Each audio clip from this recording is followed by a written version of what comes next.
আজি আমাৰ চিৰাং জিলাৰ বড়বাজাৰ শিক্ষাখণ্ডৰ মাদলিপাৰা এল পি স্কুলত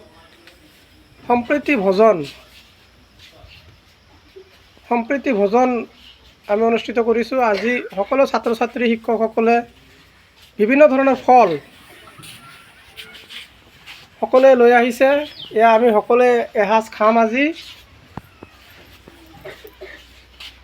সকলো ছাত্ৰ ছাত্ৰীয়ে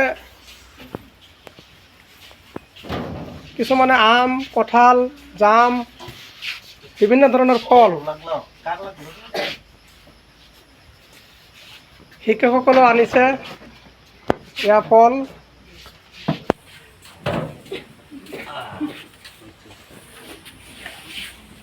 কেনেকুৱা লাগিছে? ভাল লাগিছে?